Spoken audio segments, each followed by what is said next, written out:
waves? What are vibrations? Waves are formed when there is a disturbance in space. Vibrations are repetitive motions that allow for energy to be transferred. Anything that causes a vibration creates a continuous wave. So then when I'm saying what is a disturbance in space, right? Anything that changes the physical world around us, that is a disturbance. A disturbance is the change, right? They just, science like to use the nice fancy words to confuse you. So if you were to hear them say there's a disturbance in space, there is a change in the environment. If you think about it, this is a space, we weren't in here, there was nothing going on. We've come in here, we've created a disturbance, we've moved things around, connected things, there's now more energy, more heat, right? Gradually, the disturbance moves away from its source. So we've come in, our disturbance, our energy is moving away from us. It's not just staying here, and that is creating the vibration, the wave, right? So it moves away, and as the information is traveling towards you guys, I'm talking to you guys, it's traveling to you, right? All waves transfer energy without transferring matter. Remember, matter is anything that has a resting mass, right? And it takes up space. I'm saying what I'm saying, my energy is transferred to you, but I'm not physically moving to you, right? So the waves itself are transferring my energy to you without physically moving my physical being, right? So when you look at it, remember we say, Sneak Bo's song, Jump on the Wave, let me show you the wave. It's the type of frequency he was on, and everybody was on that wave at a time. You're not feeling the vibe. The vibrations that came from the wave, you're not feeling it. You're not in alignment with that person's wave. So you often see it like this, like if you're looking at recordings and music and stuff, you see these little lighter bits are the waves. The blue background ring bits are the vibrations. So if you think about, you drop something in the water, you see the ripple in the water, that's the vibration. But the wave itself has been created that caused the vibration. Frequency is literally, if you think about the word frequencies, how frequent, how often the wave comes in every second. And it's dependent on the length of the wave. So a wave is made up of a crest, which is the top of the wave, and a trough, which is the bottom of the wave. This is one wave cycle. So how many of these, this is one, this is two, and that would be three, and so on, happen in a second is the frequency. So the higher, right, that you are vibrating, the shorter the wavelength, because there is more waves in the second, because you have less space between, that gives you more waves. The longer the wavelength, the lower the frequency. So when you're saying we need to raise the frequency, raise the vibration, it's about having more waves in a shorter space of time. That's higher frequency, and you're having higher vibrations because it's more vibrations that are coming with the waves. Does that make sense? Yeah. Right? 20. This is where the laws now come in. You have the law of vibration. All things are in constant motion, vibrating at a particular frequency. So even though we are not in this room, if things are plugged in, they're still emitting an energy. If you think about your Wi-Fi router at home, it's still emitting Wi-Fi, even if you're not touching it, it's plugged in, it's still releasing a frequency, a particular energy, right? You are always, even if you're just sitting still, you're not talking to anyone, you're just breathing. The fact that you are alive, your cells, remember we talked about the cells at the beginning, they're still doing work. They are still actively vibrating because they're constantly moving, even when you're just sitting still, because that movement is what allows you to breathe in and of itself. It allows your heart to move in and of itself. The law of perpetual transmutation of energy, everything in the universe on an energetic level is constantly evolving and fluctuating. So if you consider that all of the information you take in, the books you read, podcasts you might listen to, music you listen to and everything, all of that contains certain information that's going to affect how you see the world, how you respond to things, so on and so forth. That's going to help you to evolve in your journey. But you don't necessarily stay at one state, because you could evolve, stay at that evolved level, but then now you're happy. Now you're fluctuating. Your mood has gone up.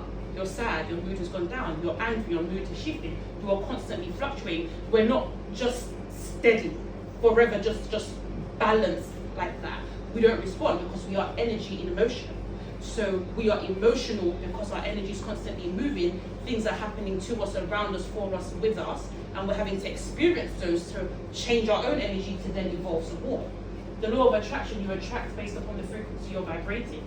So if you consider you're vibrating at a certain frequency, people will either come towards you because they are in alignment with your vibration, in alignment with the frequency. They are also high frequency people. You meet people that you're like, oh, I can talk to this person for time, we can just chill, we can vibe. Then there's other people where you're like, just being in their presence is making me tired, I need to go home. Because they're on a different frequency, a different vibe, a different wavelength to you. And then we've got the interdependent nature of electromagnetism, where electricity creates the magnetism. So you're electrically charged, your energy's at a level, and that's drawing. That's what the law of attraction is. It's drawing in things, people, places, experiences. Even so much as you might see certain events, for example, at a period of time in life. You might not have seen that 10 years ago, not because this thing wasn't going on, but because your energy was not put off to align you with it. You weren't in a space where you could even see that. So it's not that certain things aren't real, certain things aren't happening, it's that we are not aware of certain things that are happening, certain experiences, because we are not in a vibrational frequency. These two things are completely, if you look at how these are happening, they are completely away from each other. And if they do come into contact, they create their own disturbance. It's like oil and water, they repel each other. So a lot of the times you have to grow yourself to a certain level in order to match a frequency above you to then have certain experiences and move out of certain experiences. So everything that you experience in the lower realms, it is created based upon our throat chakra, our etheric template, sorry. So the etheric template holds information, the information gets filtered through the heart chakra, comes down into the lower and creates the reality we are experiencing. Habits and karma, your thoughts and your past life information is coordinated through your etheric template and then released. So depending on where you are in life will depend on how your own energy then calibrates to say, okay, this is where we're at, we need this experience, we need that experience. It doesn't give you everything all at once. Certain things happen, and then sometimes when hindsight is 20/20, you're like, oh, I see how X, Y, and Z led to X, Y, and Z, because your life is trying to put you in a direction depending on the choices you make. And you can also see, oh, if I'd done that, then this would have happened. And then you're either happy you did or didn't do that, right? So, when we're looking at the body now, the throat chakra is connected to your GI system, your respiratory and your circulatory system, and it's also connected to your thyroid, hypothalamus pituitary thyroid axis. And then within your brain, you have your frontal lobe, parietal lobe, and temporal lobe, and you also have your cerebral cortex. To be fair, it's also your occipital lobe is part of it, but we're not going into that this much in this session. We'll look at that more in the next session, but it does come up quite a bit actually with your throat chakra. So your GI system starts with the mouth. As I mentioned before, we haven't really looked at it much from this section. We normally look at your GI section when we're looking at the solar plexus from here. But when we're looking at it from the throat chakra section, we now have to look at input and output. So your GI system is all about consuming and taking input as well as putting output, not just through excretion, but also through your breath. So the foods that you eat, we looked at amino acids last time and their compatibility. Some don't like water, some like water, so on and so forth. Their compatibility then makes a difference in how your body is functioning and operating, right? So because we release things through our breath, we have to understand our respiratory system as a whole first. So we have the upper respiratory tract and you have your lower respiratory tract. So the respiratory system is our way of maintaining life and connectivity with the external environment. So remember, the GI system allows us to connect with the external world through nutrients, through food. The respiratory system connects us to the atmosphere. So if you think it's called atmosphere, you rearrange the word, you get atmosphere, because it is atoms and particles that are around us all the time. Carbon dioxide is in the air, but we don't breathe that in, we put that out. Nitrogen is the majority of what the atmosphere is, and then you've got 21% oxygen. So we only breathe in 21% of the oxygen around us. So you have all of these particles, and we stay connected to the environment around us by breathing that in and letting it out. We are part of the ecosystem because every time we breathe out, plants breathe in. They breathe in our CO2, so we are necessary. If we went away, the plants would adapt and figure life out. But we only exist because the world around us adapted to have the particular percentage of oxygen, nitrogen, and all the other gases out there. Anything more or less wouldn't have been conducive for human life. And it even says in the Bible, God formed man, breathed into his nostrils the breath of life, and man became a living soul. So if you then consider it, when you're speaking from your soul, because it is your breath that is being used to speak. If you have no breath, you cannot speak. When somebody cannot speak, it's usually because there's an issue with the respiratory system that we just looked at. We're going to look at it deeper. So if God formed man, he's created man, man's come into formation because all of those particles come together. And then in order for us to take life, we have to take breath. You think about a baby, when the baby is inside the womb, it's not breathing. The baby's just in water. We are water, formed in water. And then the baby is born, the first thing the baby usually does is cry. Their lungs have expanded, they've taken in the air around them. Breath has come into your nostrils, and that's how you become a living soul on earth. If the baby does not take that breath, the baby does not have life on earth. The soul itself did not manifest itself on earth, right? So your brain is mainly made up of your outward layer, which is your cerebral cortex. So that entire bit on the outside of the brain, that tissue is called the cerebral cortex, and it's mostly made up of grey matter, which is where all your information is processed, and it's 40% of the brain. Then you have white matter, which is where the information is transferred between grey matter regions, and that's 60% of your brain. So you have more region of your brain to transfer information than you have to process information, because if you think of how much information is transferred at any minute, I'm saying all of these words, but in order to say that, millions of things are happening to transfer that information more than it is for you to process the information. A lot more signals have to go to transfer than to process.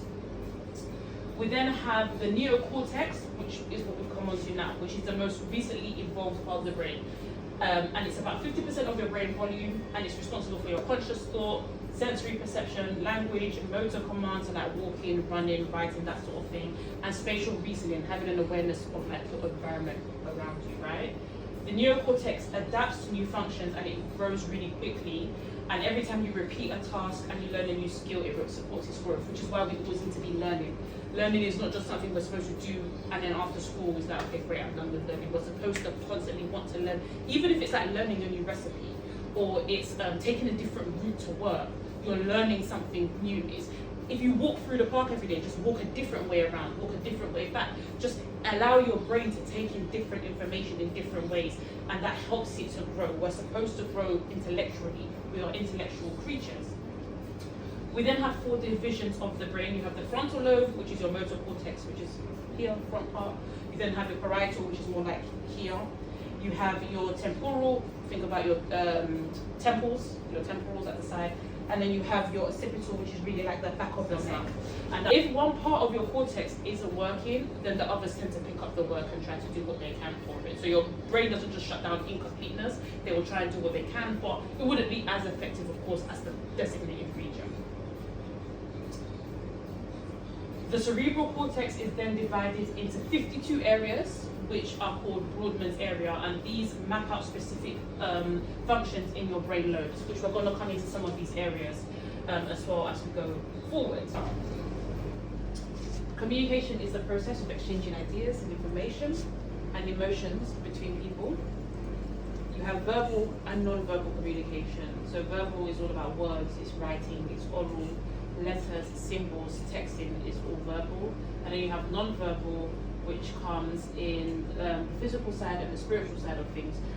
So it's using body language, and you also read energy. You think of, you step into a room, you can feel the tension. You know when they say read the room, like you quite literally read the energy, you get a feel of what's going on. When we're looking at physical, it's sign language, facial expressions, just general body language, eye contact, or lack thereof, the sound of voice. Oh, how are you today? Oh, I'm good, how are you? How are you today? Yeah, fine. Just like, okay, this person's not okay, but will I or won't I cry, right? And then it's also about sometimes feeling the energy. Like you might be walking on the street, and like, oh, those people are so in love. You can just feel it radiating off of them in waves, and then you find someone angry, and like, okay, I'm just gonna cross the road because he's a bit off. So it's also about these things that they often tell us not to pay attention to. They tell you, oh, if you can't see, it's not real. But if somebody came in here looking angry with a knife in their hand, I don't care what he's doing, I'm not going to hurt you. I'm not sure if I'm going to agree with that, right? So it's also about using visual cues. When we're looking at communication, right, we look at it in two sections now. So we have phonation, which is the process where your lungs and your larynx produce sound, which is the first section. If you think about babies, they produce sound. They cry, they babble. It's a natural part of things, right? Your voice is the sound that you produce when your vocal cords vibrate.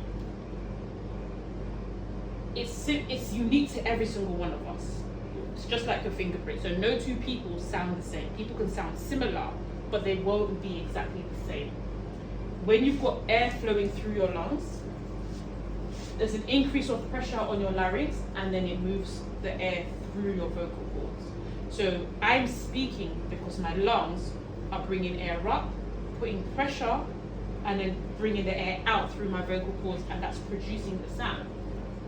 When it moves past my vocal cords, that's when you get vibration of the actual vocal cords and then sound waves.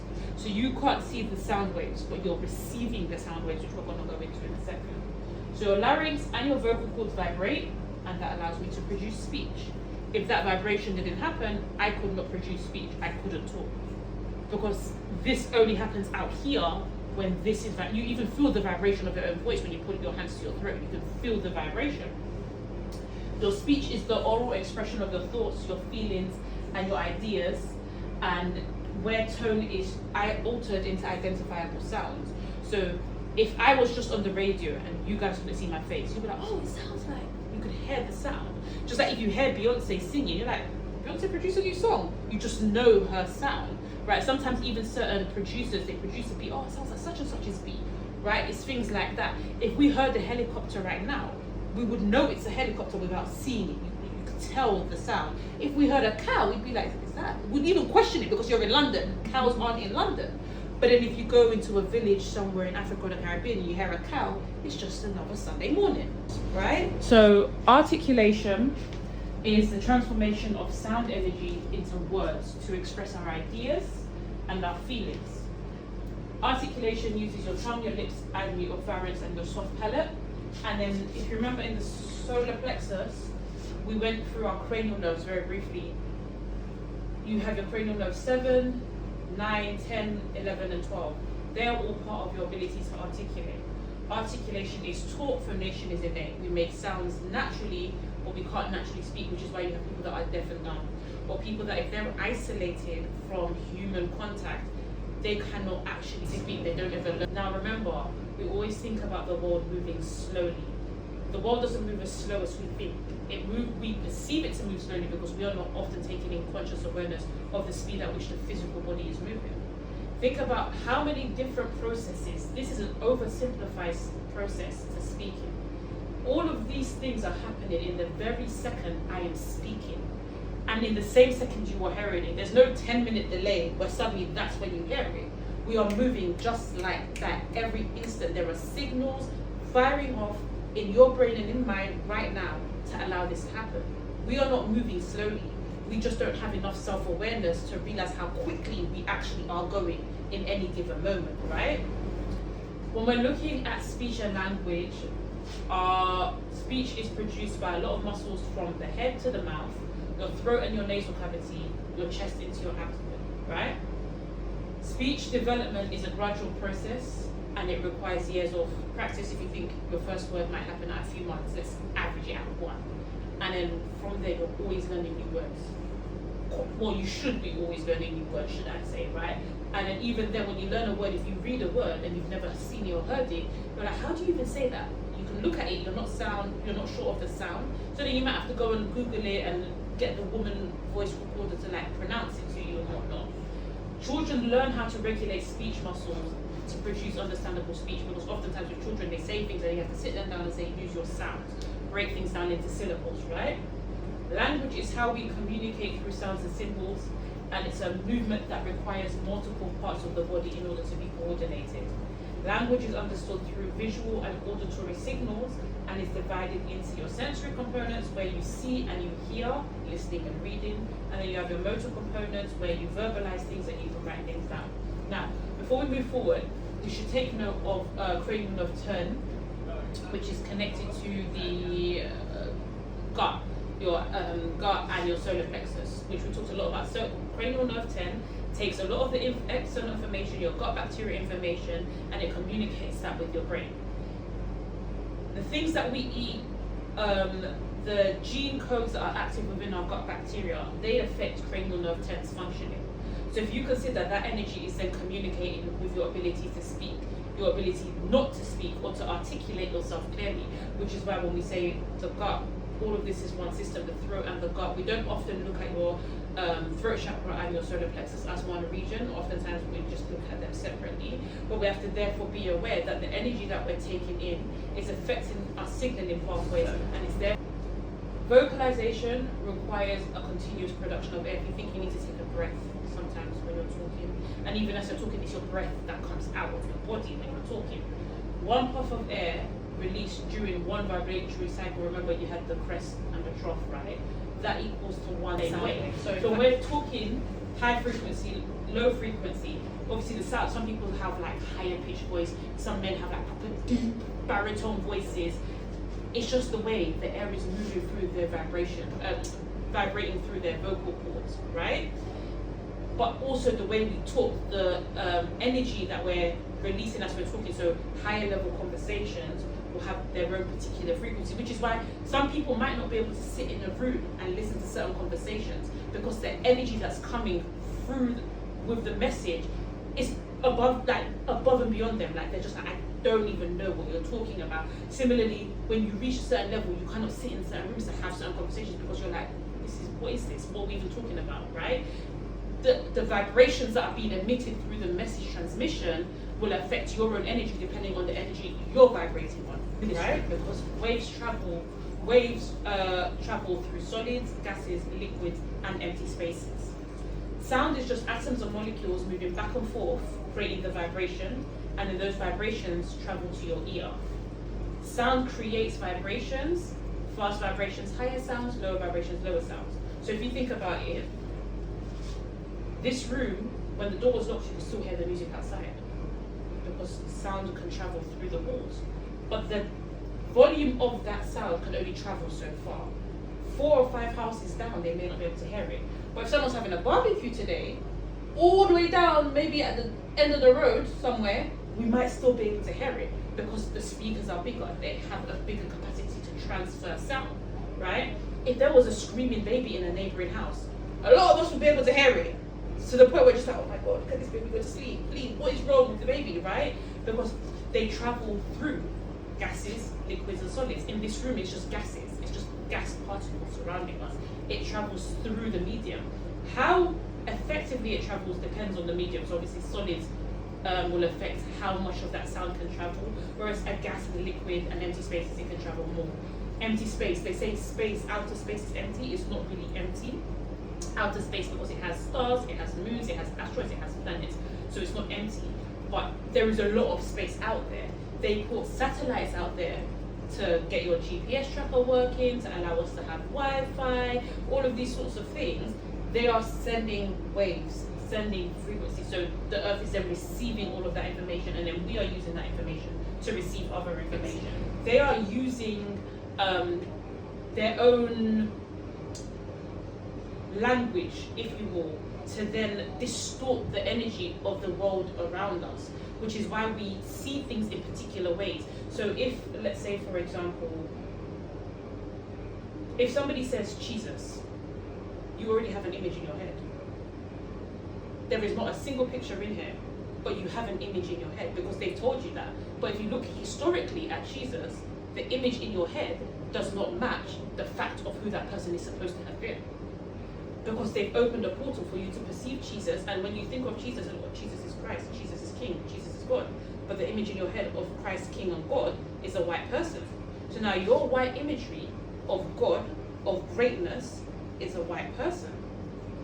So now they've created the disturbance, they've opened that vortex for you to worship anything outside of yourself, right? And they do this with language all the time, every single time that we talk, and which is why we're often like, choose your words carefully, know what you say. Sometimes you can't take your words back.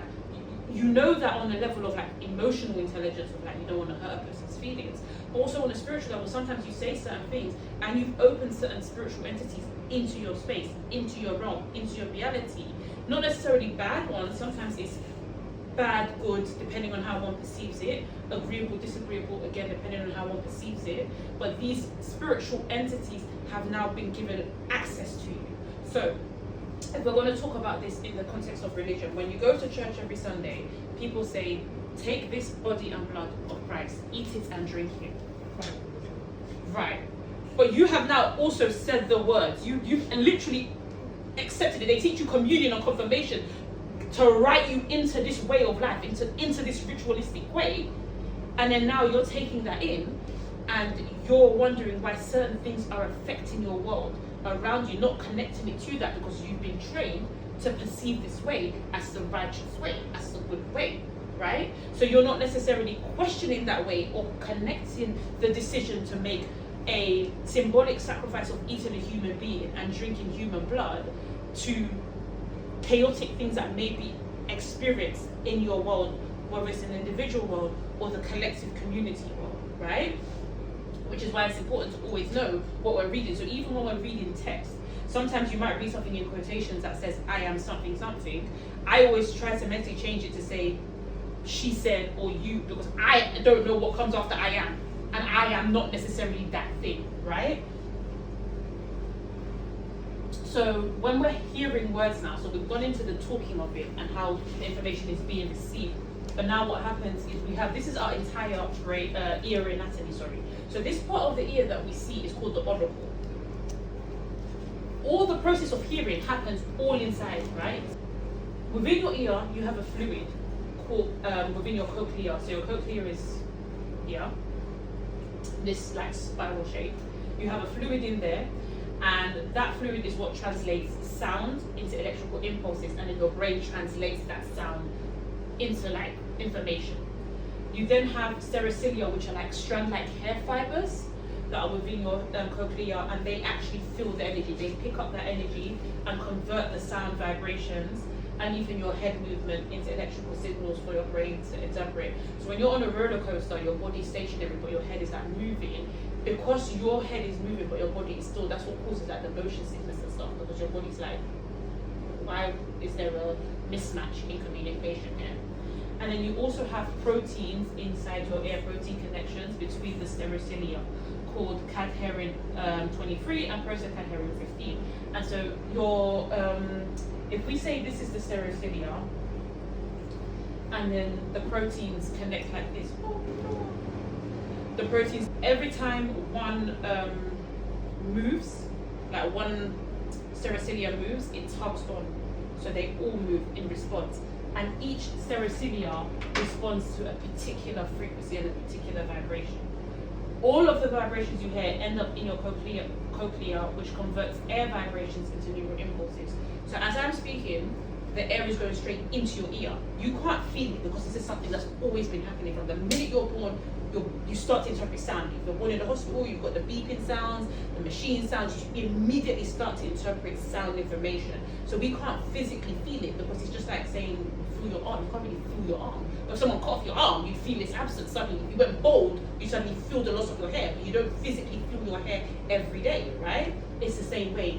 You do feel the sound happening, but you're almost numb to it, if you will, because it's a constant default setting of your life.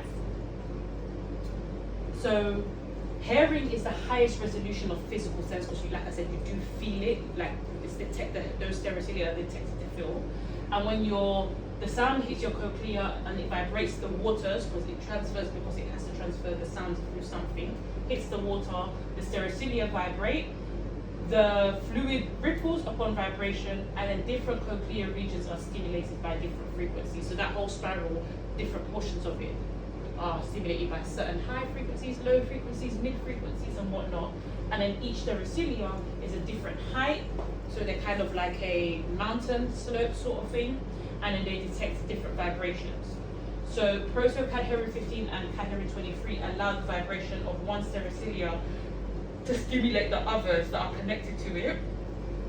And then when they tug on each other, the nerve is stimulated, and that leads to neurotransmitters being released. So even through this process, chemicals are being released. It's an electrical process that's stimulating chemicals. The same way when we have chemical processes, something electrical happens as a byproduct of that. All of our cells have mechanically gated ion channels, which means they need to respond. The ion channels that are in our ear cells, that are opening or closing, they don't just happen. If there is absolute dead silence, they're closed, because there's nothing to hear.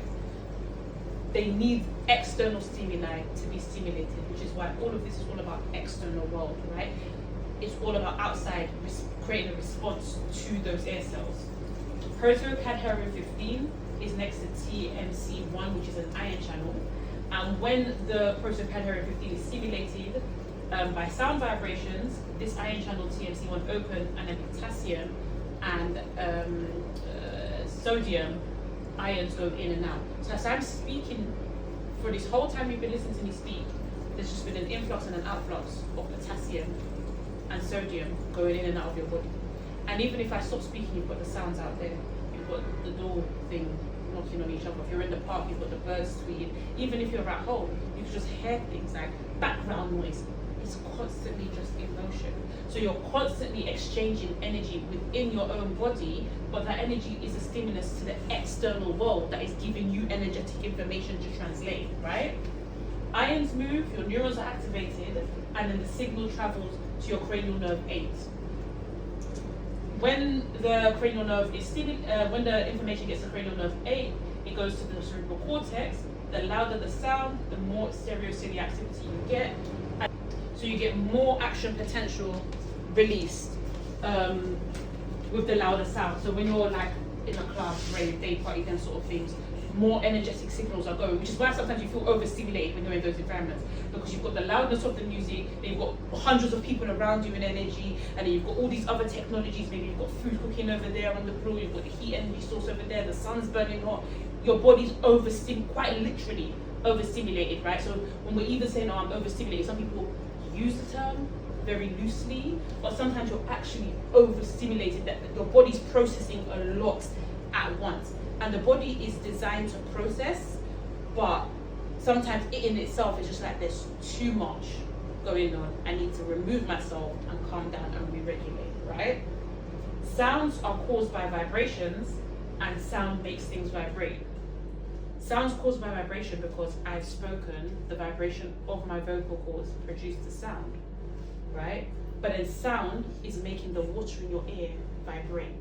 It's happening, and if you think about, you talk to yourself, you have caused your own ear to vibrate. At the same time, you have created that vibration of your own vocal cords. So you are creating your own body to vibrate. So when people say speak affirmations to yourself, because you are speaking a frequency. When you're saying, I love myself, I am love, it is higher because love is good. Like, if you see someone in love, you know it's a good feeling, you love that for them. You're like, oh, I like that, it's nice.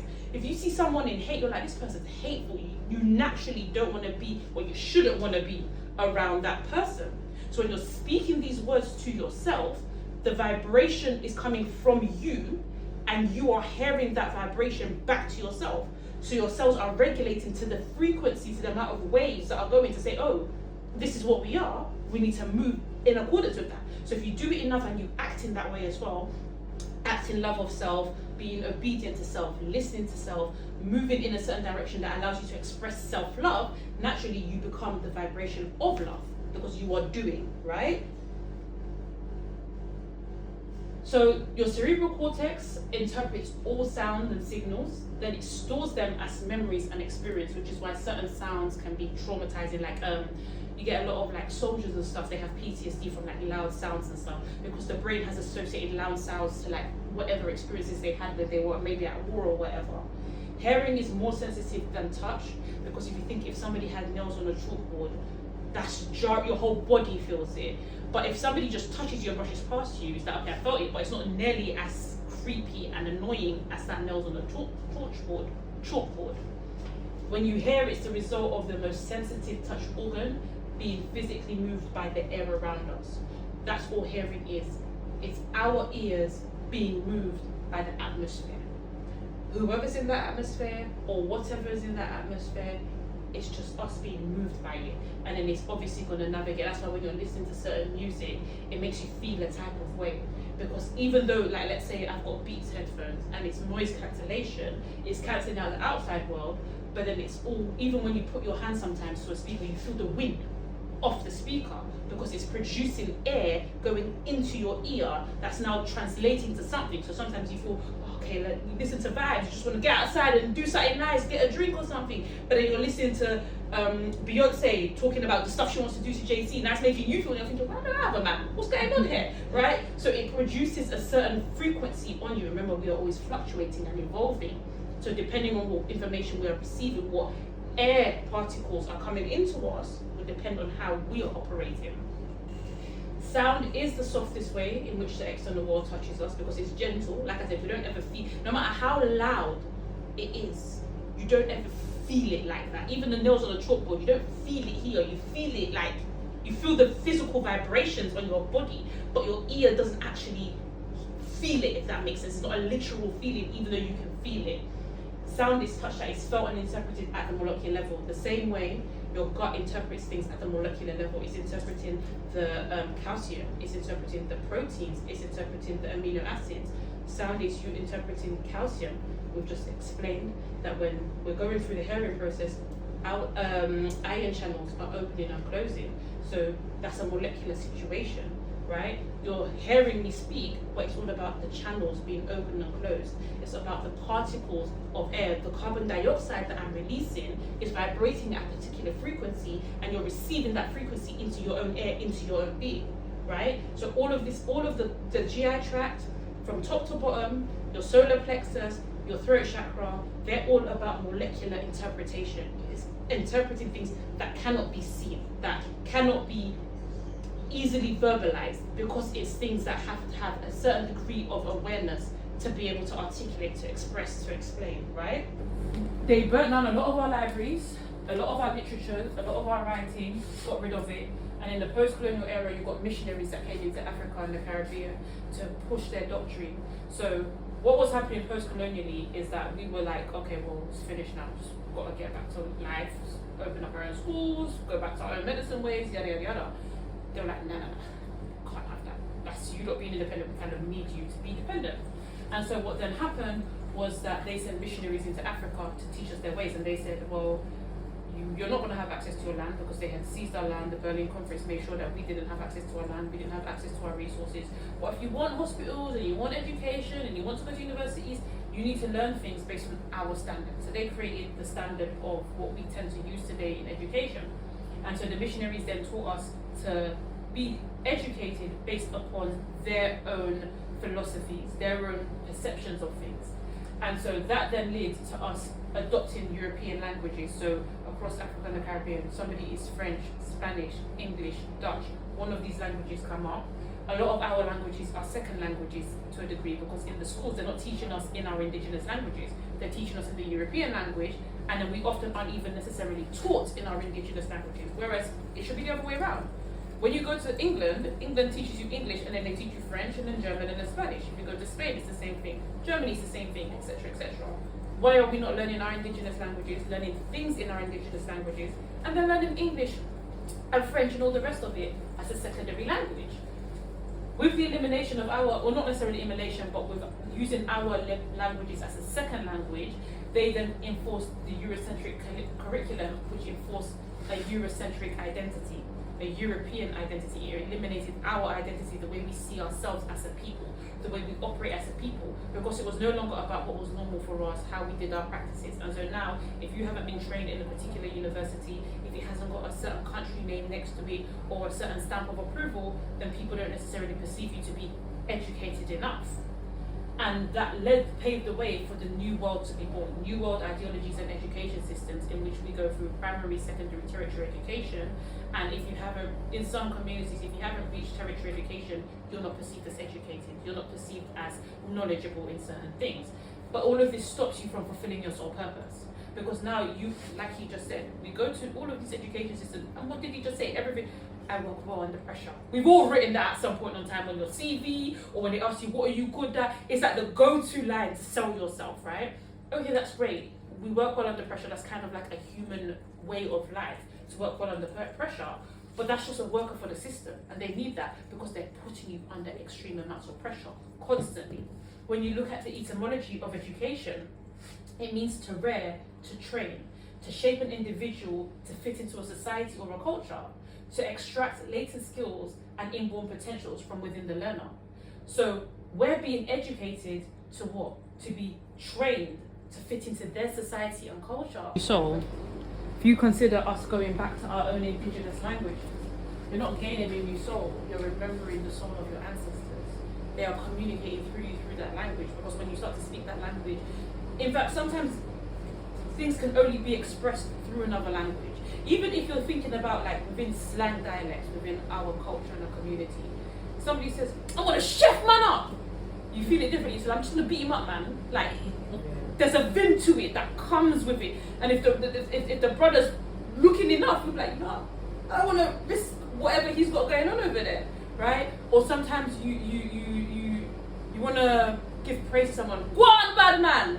You feel it more. There's a more of an intensity to it. So when you express them, well done. Well done. Right, it's not, it doesn't, like, okay, yeah, pat me on the back, but it doesn't give the same. The energy is different. It's a different soul that's speaking. And so when you think about how they've taken away our language, they've reduced something within us. And every time we try to create a new language, they tend to call it dialects or exactly, and all of these sorts of stuff. Like, no, it's a language, because somebody that's not from Black British culture cannot understand what we're saying. They call it MLE, but it's not MLE. It's Black British culture, because it is, I would go as far as to say it's 100% formed by Black Britain. I don't hear any Turkish dialects within what we're saying. I don't hear any Asian dialects within what we're saying. It might exist, but in the environments where I've spoken and I've seen things, I haven't like seen that. So somebody would have to put me up and be like, oh, this actually comes from this country or this community.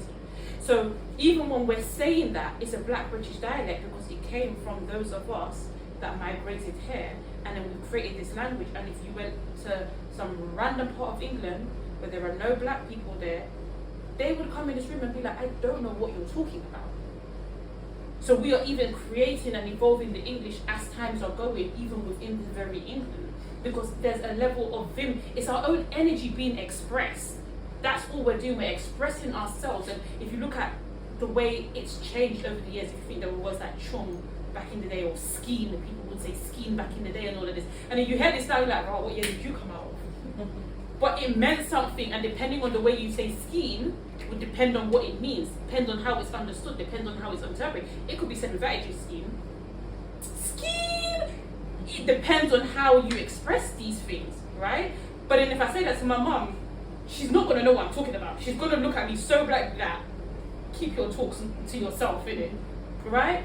All of that is a different soul, and that soul is even different to the ancestors, because they don't understand that. But one day we are going to become ancestors, and our descendants are going to communicate with us through those words.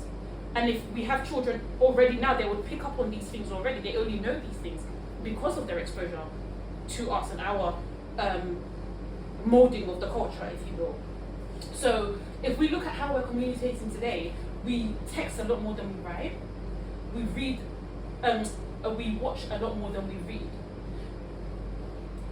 And even when we're watching things, the amount of times I see these sorts of things on TikTok and I just hold down, I'm just like, take it too long to get to the point.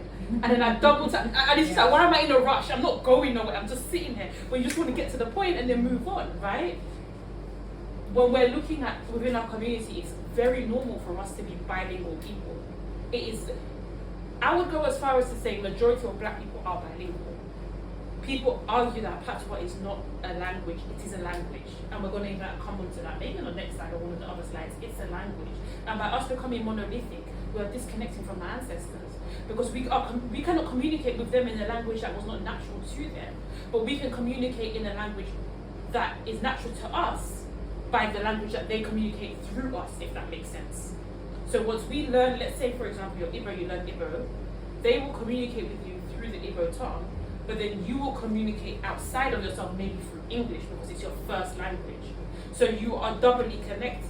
And if you then teach your children that your children will be able to keep connection to you and those before you, and then if they go and learn their own language and so on and so forth. But the solution isn't for us to be disconnected, it's for us to be reconnected to the culture before us, whilst maintaining connection to the culture that's shaped us and made us who we are now.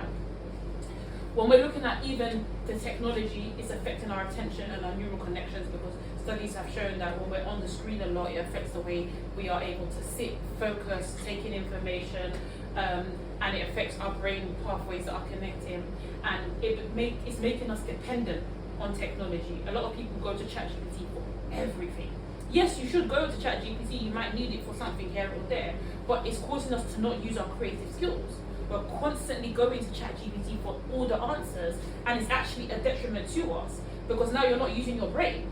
Oftentimes, even when I'm doing these sessions, sometimes I might ask ChatGPT for something, but it's never the answer, it's more of like a clarification, or if I'm looking for something to structure something or whatever. Because what I find is when I'm Googling, I'm reading, I'm watching these videos, light bulbs will fire off as I'm going on. Oh, I forgot I learned that. Oh, I knew that something. And then it's coming to you in real time to put things together. But if I had just gone to ChatGPT, you lot would probably even tell it's ChatGPT. Like, you will just know there's nothing original that's coming with it. And you'll even be able to tell that there's a limit to it. There's a block, and a lot of us are becoming dependent. You see, sometimes your breath is released through talking, which is why you say speak your truth. You have a lot on your chest. You're not speaking your truth. That breath is being accumulated, so you're still breathing out energy, but the energy of what needs to be spoken, of what needs to be said, it is sitting on you. So then now it's causing a block to your throat chakra. Your vital flow can only stop here, because you're not being self-expressive. You're not opening yourself up to communication. It's not always about how you say it, it's just about it being said. Because sometimes there's no nice way to say something. It's always going to cause a backlash. It's always going to cause a negative response, a negative reaction. Movement is energy, movement is medicine. When we don't move enough, we become stagnant. If you spend too long in the bed, you're like, my back is hurting, I actually need to get up to walk. If you spend too much time sitting down, you're like, no, my bum's falling asleep, I need to stretch my legs a little bit. Because you're stagnant, your energy itself needs to move, and your immune system, your lymphatic system requires movement. It doesn't move unless you move. So when we're thinking about all the diseases that we are coming across, we looked at the thyroid and some of them being immune cells that are affecting those diseases. If you're not moving enough to stimulate the body into circulation to do what it needs to do, the stagnancy, your body's going to start moving in opposition to what it should be doing. If your sources of energy are low and weak, then naturally you're going to be vibrating low. If your food is vibrating at a lower frequency and you're consuming that, your cells are going to vibrate at a lower frequency, because the food is the energy source for your cells. If you're only taking in low vibration information, the music you're listening to is all on a low vibration. It's all, I'm going to murder this person and bang this person and take her man and dead up his brother. Your cells are going to be vibrating. Sometimes you like the beat. I listen to Tupac, I'm like, this is hard, it's a bit aggressive, but I feel the vibe, right? Sometimes. But if all you do is listen to these things, your cells are going to program to be on that level. But the most important conversation you have with yourself. Because why? You know your life experience from beginning to end. Only you know it in its fullness from the whole 360 view. We have blind spots, yes, but different people were with you at different points in different times. So if I cannot talk to me about me, my problems, my experience, then that means there's a block in communication. I'm not communicating with myself. So how can I problem solve? The point is to not get into problem solve. Black business is everybody's business. We always talk about it. Oh, well, the world always sees our gender wars online. Oh, well, every time we're having an issue, everybody sees it and talks about it, because we've been trained to navigate this way. To focus always on the outside world, to pour everything to everybody, to be on the platform of display. Why? Because they need to be inside our business. They literally need to be in our business in order to stop our businesses from elevating, from growing, to expanding. They have to be in our business, or their businesses stop operating. That's why if they see we're gathered too much, they get a bit scared. What's going on? What are they talking about? Are we not allowed? Why can't we be in there? That's racist, you know. No, it's not. It's called minding your business. When you not be minding your business, when you not were having your Berlin conference, I didn't see nobody doing any objections. It was a quiet thing done, and you lot made decisions. Now, when we want to make our decisions, you're scared. Why are you scared? Because when we be in our business, we stop being in your business. We're no longer giving our energy to you. we're no longer pouring into you. We're now paying attention to self. A dialogue with yourself is the exchange of energy between yourself, through yourself. You're working through that energy of conflict, of sadness, of depression, of anger, of pain, of sadness, of joy. You're exploring that experience with yourself and you're working through it. You're allowing it to be filtered in, go through your limbic system, go through your nervous system to understand what you're feeling, to process in fullness. When we talked about the limbic system, we explored how your brain then processes it to give it reason, to give it meaning. If we are having the conversation with ourselves and we are allowing our body to experience life at the fullest capacity it can possibly experience life, then what does that mean we're doing? It means that we are allowing ourselves to heal, to feel, and to grow, to evolve outside of our experiences and to evolve back to the 5D and beyond. Because when you go through those motions, you don't just go to where you were before, you exceed beyond that.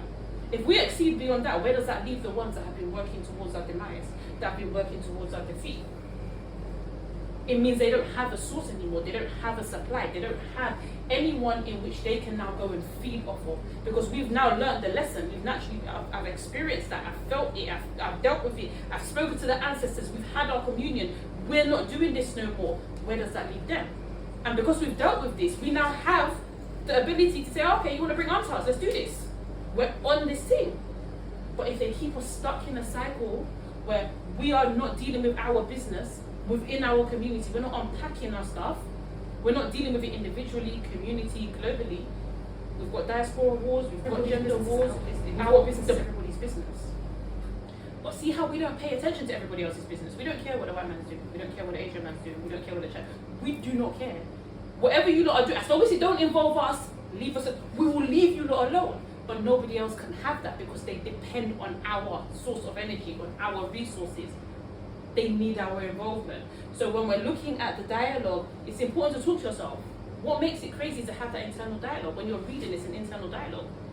If you're reading to yourself, it's an internal dialogue. When you have a thought, it's an internal dialogue. When you have a feeling, it's an internal experience. They call it crazy because they need you to become crazy by detaching from yourself.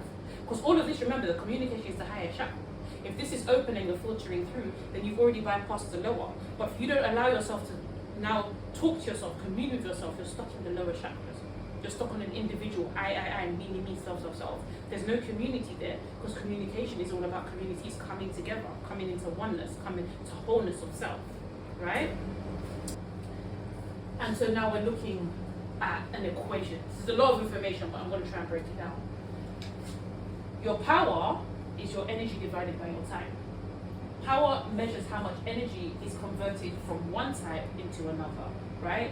So my food has been converted into energy to produce sound so you guys can listen to me, to move, to walk. If I'd been fasting for the last 2 weeks, I wouldn't have the same energy. I'd probably teach, but you lot would be like, she's sluggish as hell. Like, oh my gosh, this girl needs to eat. Energy is your ability to do work. You have kinetic energy, which is motion, talking, moving. And then you have potential energy, which is what could be used to do work. Your heart produces action potential. Your brain produces action potential. It's the potential of action through electrical signaling, through electrical energy, right? Work is a change in energy, and work is what happens when force is applied over a certain distance in a system. A system, when we're talking of it, so all of these definitions are based on physics. So a system is whatever section of the universe you're talking about at that time. So if we think about a system, we have our solar system, it is a particular section. And then in Earth, we have different systems of things work. So we know we stand at the bus stop, it's a system. You put your hand out, the bus will come. You know, if you go to the corner shop, you stand in the queue. You don't just go ahead of the person. We have systems depending on what's going on, right? Right, so we have to always consider our perception of time when we're looking at purpose, right? When you look at it the other way around, your purpose is aligned with your power. How much power you have determines the purpose fulfillment. Your energy divided by your time is your power. So how able are you to do work? Are you physically able, mentally and emotionally able, spiritually able? Have you ever tried to do work when you're depressed? You can't, and if you can, it's the bare minimum. If you're physically exhausted, you're depleted, you're tired, I can't be bothered. If you're spiritually feeling depleted, if you feel drained, if your energy supply is gone on a spiritual level, you're being siphoned from, you can't do work. And if you do it, it's not to a good standard, it's barely getting done. So your energy, how able you are to do it, your time, how much change are we manifesting in the material world in our lifespan? We don't know our lifespan. Okay, I'll do this in 10 years. You don't know that. You don't know if you're going to be here in 10 years. You don't know if you're going to have the mindset to do this in 10 years. If you have the capacity to do it in 10 years, what your responsibilities will be in 10 years' time, in 20 years' time. You only know that now is the time because you're here now. And then you have power, how your energy is converting. What are you using your energy to do? So oftentimes, our energy is being converted into working for the system, working to uphold the system. And because our power is converting into work for them, to complete tasks for them, our time is going on the system that is destroying us and depleting our energy, which is why we don't often have good mental health. We're spiritually always depleted. You go code switching and all of that, and it leads to physical disease. So you're not able to fulfill your purpose because all your time is being used on giving your power away. Right? Before we can manifest change, we must be prepared to take our power back. Stop converting your energy, time, your power into things that are not conducive for you, because you have to be in your power in order to be in your purpose. How your energy is converting. If you have to release what you've internalized, because a lot of what we've taken in is what we've been told to take in, the doctrine of the system. They tell us to be a certain way, to do certain things, to act in certain ways, and we just take it in and we absorb it all, and then it's causing us problems in the long run. And that's where the law of divine oneness comes in. Everything is interconnected. All things are connected. So our situation and our circumstance is because of how we're using our power. How much power we have, because we don't have the ability to work and we don't have a lot of time. 8 hours in the day is going to work, the other 8 hours is going to sleep, and then there's 8 hours left. 2 of those hours is commuting. Maybe 1 of those hours might be taking a shower in the day, so that's now 3 hours gone. 1 hour, let's assume 1 hour is eating in the day, you only have 4 hours left. So you don't have the time, you don't have the energy because you're depleted, so how can you have the power? Your energy is not being converted into anything because you've given the power away. They are now using your power to destroy you. So when we look at a change in energy, right, because we all go to work, every day people be going to work. A change in energy, what energetic changes are we manifesting? Our energy is the black spirit, the black soul. How is that energy changing? What happens when force is applied over a particular distance? Remember, at the end of last one, we talked about force a little bit. Force is a push or pull that has a direction from an interaction that can change a state. So how is our interaction with the system that exists? The system is an organized whole, a section of the universe. How is that interaction with their system, with their organization, moving us in a particular direction to affect the black spirit? If you look at it in reverse, right? So to simplify, spiritual energetic changes that are manifest due to the African diaspora, which is our system, the African people, the African resources, that system is being oppressively and brutally shifted. The force of oppression, that force is being applied. We feel their oppression. More time, we actually feel the weight of their madness. When we see things on the news, we experience things in the workplace, you feel it. Yeah? We are being brutally shifted into the state of self-suppression and lack. How do you talk to yourself? We can't do it. We don't have the resources. We don't have the money. They're going to dead us off if we try to do that. We speak to ourselves in this way. So now they've done all that work, but now we are finishing it for them. You get the idea in your mind's eye of I want to do this, but I can't because of bills. I can't because I need to eat. I can't because I need to turn up in the morning. We are suppressing ourselves because we perceive lack, because we have exchanged energy. It's an energy exchange. So they've now got all of our energy of abundance. They've got our resources, our physical resources, our manpower, our energetic resources, spiritual resources. They have all of that. We've given them all of our time. We lack in power now. So all we have left is self-suppression. We're pushing ourselves down. We're telling ourselves just be. Try to keep the peace. But whose peace are we keeping? All the work that we're doing is maintaining their state. It's maintaining their control. It's maintaining abundance within their reality. Because we're allowing them to keep siphoning from us, siphoning our energy, siphoning our resources. And that's the law of cause and effect. There's a direct correlation between actions and events. The action of us going to their work, to work in their system, in their organizations, in their communities, and then that's leading to us being oppressed, and leading to us self-suppressing, leading to us being in a state of lack as opposed to abundance. and our energy is therefore depleted. We do not have the power to do anything because we've given it away. The time and the energy equates to the power. We have no power because we've given our time away. Our energy has been given away. But then you decide now, actually, I'm not going to use my energy that way. I'm going to channel it something else. So I might learn a new skill, I might learn how to sculpt. I might go back to drawing. I was really good at drawing at school. Maybe I used to make music. I might used to write music. You want to go back to that. Maybe just learn how to knit, learn how to crochet, learn how to cook something new. Go back to university, go back to college, because you're in the creative act. You're doing things intentionally. You know your energy's there. Yes, you want to have children, but that's not all the energy is for. So you might still have sex. You might still reproduce, but your energy is being used to create more than just people, to create more than just instant gratification and pleasure. You then start fulfilling your purpose because your heart is open to intentionally creating. You're creating from a loving space. And then you find your passion and create based on passion, not survival. Survival tells you you need to turn up to work in the morning or else. Passion tells you, I'm going to do what my soul is telling me to do, and it's going to work out. And more time it always works out. Not how you want it to, not when you want it to, but it usually does work out for your best interest. But you have to be prepared to take the risk because life is full of unknowns. You don't know anything in this life but the fact that you're going to die and one day feel pain. You might fall, you scrape your knee, you feel pain. You might go through a breakup, you feel pain. Someone might die, you feel pain. Your friendship might break down, you feel pain. You burn yourself, you feel pain. You know pain is inevitable. You know you're going to die. Those are the only two things that are promised. So instead of sitting here surviving, saying I need to do all of this stuff to survive, dead all of that. What's my passion? It doesn't mean you wake up in the morning and quit and then the mortgage man is telling you a story. You've got Hackney Council telling you a story. You know, you work wisely. You say, you know what? Every other weekend I'm going to do X thing. I'm going to start with YouTube so I don't have to spend money. YouTube will teach me a lot of things these days. I'm going to maybe just go on solo dates or whatever it is so I can see myself, speak to myself, commune with myself. And that leads you to healing your present life traumas. Because all of the whole, you must conform, you can't talk to yourself, you have to do what they're telling you to do, you fall out of that and you're now healing yourself, healing the ones before you that were not able to live on purpose in purpose because the system had told them, if you do that, you're going to die. Because of what they had done to people like Nat Turner. When he said, I am here for more, I'm going to do more, and they killed him and then they ate him. Because the ancestors were not able to speak their indigenous tongues, because they were brutalized for that. Because of all of those things you're saying, dead or that, I'm going to live on purpose, in purpose. You're now healing yourself, and those that could not live, you're freeing them because you're freeing yourself. Your G codes are now being reactivated. You're freeing the bloodline, and then the ones that come after you, they will only see you as your healed self. Because, okay, mum did this, dad did that. So now they don't know the suffering that took place before. They might hear the stories, but all they've seen is, well, my mum and dad were able to do that, so I don't know what you're talking about. My mum and dad have told me to do that, so I don't know what you're talking about. But my grandma did this, I don't know what you're talking about.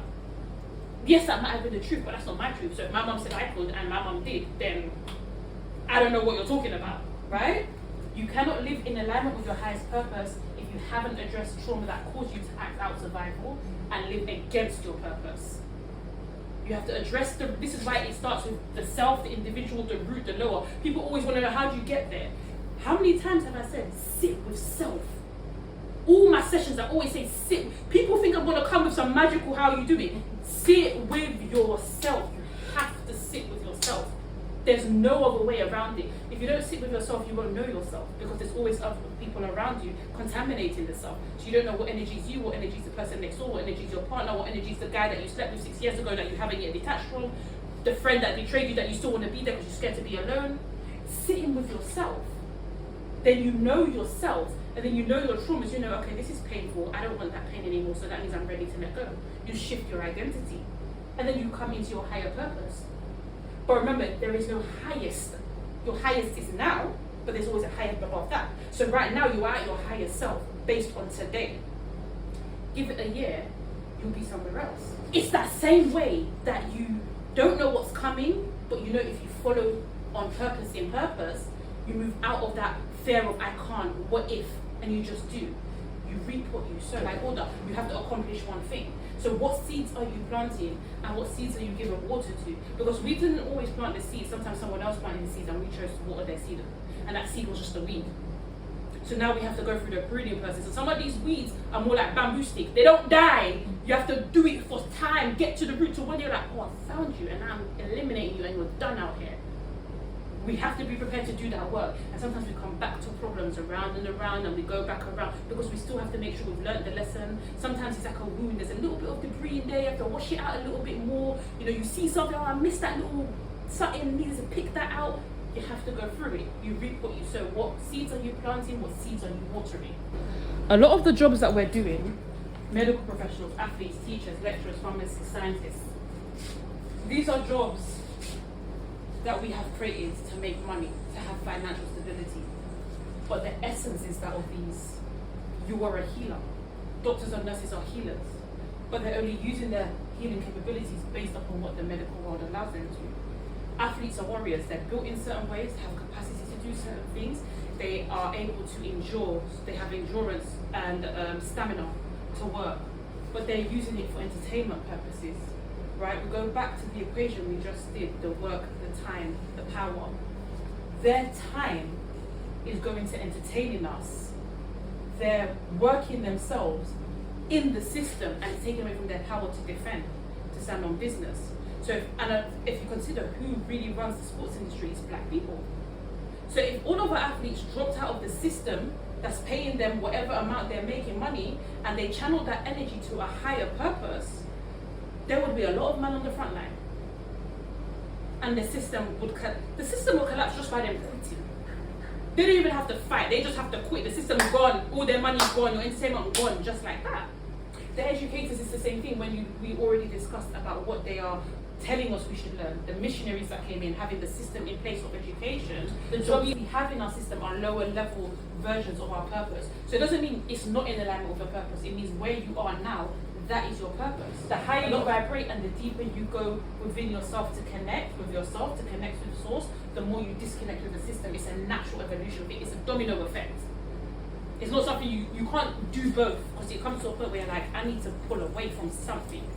I cannot serve two masters. So I either have to choose to stay in the lower vibrations, to stay in my root, sacral, shola, lower chakras, or I evolve and go higher, see what's on the other side of the unknown, explore what is yet to be seen, do everything they've told me I can't, shouldn't, won't do, and see what comes from it. Business. They don't want you to have a good time because you're raising the vibration. You're moving out of alignment with their sadness and depression and all that. They want you to have entertainment but not be uplifted. They want you to stay only where they decide is safe because it's safe for them and their system. When we are now communicating purposefully and our solar plexus is open, energy is moving, we start to get that creative spark. Your default mode network, which is your problem-solving network, it comes into action.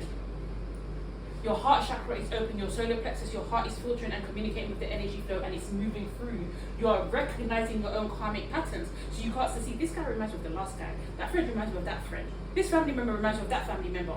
Oh, okay, you start to see the patterns, you break the cycles, you're cleansing your karma, you're breaking the generational curses, and then you're unlocking your gene codes. Your throat chakra is moving, you're moving on purpose in purpose. You're activating higher timelines. And then the system is naturally collapsing, but because you're moving in purpose on purpose. You don't have to be loud, because sometimes your purpose is not about being loud, it's about you quitting that job, one less worker, and then they don't have enough workers to fill it up because everybody's quitting. But they can't tell you that, they can't broadcast that, because if we all see it, we're like, oh, hold on, why are we worried? And if you know you've got no workers, I'm going to plant some trees. But they won't broadcast that because it will cost them to broadcast that.